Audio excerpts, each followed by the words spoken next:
Cottage 506 has a dark secret, and it's the reason I and many other people will never be staying there. A married couple named Steve and Kim Rico held hands as they walked towards their car. They had just dropped their 8-year-old daughter off at a neighbor's house in the suburban neighborhood in Maryland where they lived, and now Steve and Kim had the whole weekend to themselves, and they were really excited about it because they had this big trip planned. Now, admittedly, Kim had no idea what they were actually going to be doing because Steve was the one who planned it, and he was obviously being very secretive about the details. He wanted this to be a surprise. The only details Steve shared with Kim about this trip was, make sure you wear something nice. When the couple reached their car, Kim turned to him and said, "Are you gonna tell me? You gonna tell me where we're going?"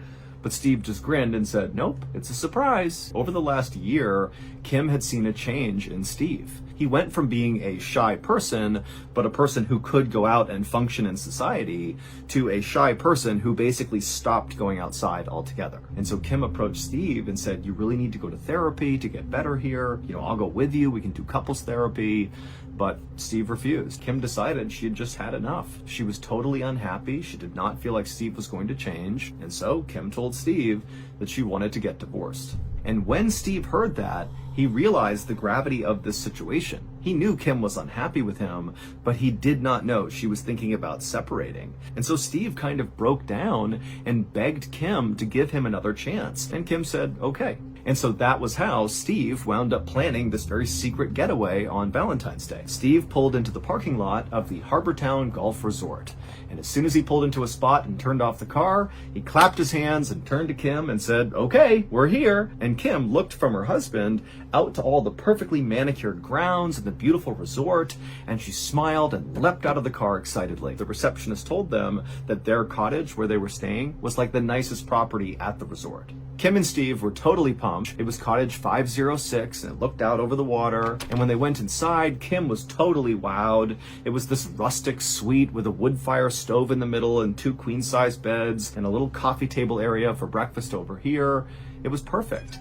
And then when Kim actually walked into this cottage, she noticed there was a card sitting on a table, and it looked like a wedding invitation. Kim was confused and looked over at Steve, and Steve just smiled and said, "Go, check it out." And so Kim walked over and she grabbed the note and she began reading it, and as she did, she began to smile. The card really was a wedding invitation, albeit it was for a fake wedding, because it would turn out this was not just a random overnight that Steve had planned for both of them. Instead, he had purchased a romantic getaway package, which included this amazing cottage, but also a professional dinner theater performance that would be held on the resort grounds. It was a murder mystery called The Bride Who Cried, where the actors in the show would put on a whole fake wedding, and then at the end of the wedding, somebody would get killed, and the audience would need to figure out who did it. For an extrovert like Kim, an activity like this was perfect. Kim and Steve would spend the next couple of hours sitting by their fire inside of their nice cottage, and then around 7 p.m., Steve and Kim put on their nicest clothes and walked their way over to the area on the resort where this dinner theater was going to happen. There was a bride and a groom and a wedding party, and the audience was instructed to participate in the wedding as if they were wedding guests. The play itself was about a groom who was in the mafia who was forcing his bride to marry him by threatening her family. The climax came when the groom stood up and gave a toast with his champagne. He took a sip and then fell down dead. Kim watched all of this with delight, but she kept looking over at Steve, hoping he too would be smiling and having a good time. But each time she looked at him, he was just kind of stone-faced and looking straight ahead, like he just didn't care or he was totally disinterested. Eventually, Kim and a few other very enthusiastic audience members figured out the killer in the play was the bride's mother, who poisoned the groom, and then after this discovery was made, the play was over. And so, finally, Kim just said to Steve, "Hey, why don't we go to the bar and get a couple of drinks, bring them back to our cottage, and just hang out there for the night?" They went inside, and Steve put the down on the table, and then Kim said she was going to go in the bedroom and just quickly change into something more comfortable. And so Kim walked into the bedroom and shut the door, and Steve walked to the front door and turned the lock. 3 hours later, a man named Philip Parker, who was staying at the resort with his family, heard a commotion in the lobby, and he heard people saying there might be a fire at Cottage 506 and there could be somebody still inside. Philip immediately turned to his cousin who was with him, and the two of them bolted outside and just started running towards Cottage 506. And as soon as they got to a place where they could see the cottage from a distance, they could see black, oily smoke pouring out of the windows. When they got up to the burning cottage, Philip ran to the front door, but it was locked. He couldn't get inside. He screamed to see if anybody was in there, but there was no answer. And so Philip and the cousin ran around to the back of the cottage where there was a glass sliding door. And Philip, he tried the handle, but it was locked. At this point, the cousin said he was going to run back to the resort and get a fire extinguisher. And after the cousin ran off, Philip turned back towards the sliding glass door and realized it actually opened on both ends, and he had only checked one side and found that side to be locked, but on the other side, which he was now noticing, it was obviously unlocked because it was open just barely. And so Philip immediately opened it up and all the smoke began coming out, and so Philip dropped down to get a better look because down low the smoke had not fully settled. There was a bit of an air pocket right at the bottom of the floor, and so Philip got down and he looked inside, and for a second he couldn't quite see anything, but then he noticed in the middle of the bedroom, right inside this cottage, he could clearly see somebody's feet. Somebody was on the ground. And so Philip screamed that he was coming in, and then he opened the door the rest of the way, and he began low crawling into the bedroom. And as he did, he was hacking and coughing from all the smoke. And so finally, Philip reached this person, and he grabbed their foot, and he shook them to try to wake them up.